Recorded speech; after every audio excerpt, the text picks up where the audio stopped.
अस्सलामुअलैकुम दोस्तों, उम्मीद है सब लोग खैरियत से होंगे। बात करेंगे ओमान में कोरोना केसेस की। आज 15 नवंबर 2020 इतवार के दिन ओमान में 947 कोरोना के केस रिपोर्ट हुए और 12 मरीज़ वफात पा चुके हैं। इन्ना लिल्लाहि व इन्ना इलैहि राजिऊन। ये पिछले 3 दिन के केसेस हैं। ओमान में कोरोना केसेस की कुल तादाद 1,20,389 हो चुकी है, 399, जबकि सेहतियाब होने वालों की कुल तादाद 1,11,096 है और वफात पाने वालों की कुल तादाद 1,338 है।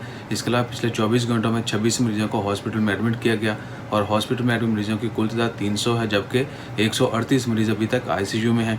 प्लीज़ दुआ करें कि अल्लाह ताला उन तमाम मरीज़ों को जल्द से जल्द शफ़ाए कामिला अता फरमाए। इसके अलावा जितने भी लोग वफात पा चुके हैं, अल्लाह ताला उनकी मग़फ़िरत फरमाए, उनके वाक़ईन को सब्र जमील अता करे। Dear all, today on 15 November, Oman report 947 COVID-19 cases and 12 deaths. These are the last 3 days numbers.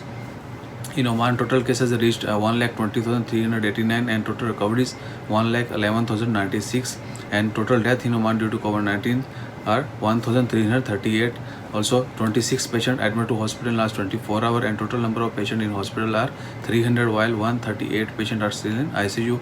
Please pray for everyone. Stay blessed always. Take care. Jazakallah. Allah Hafiz.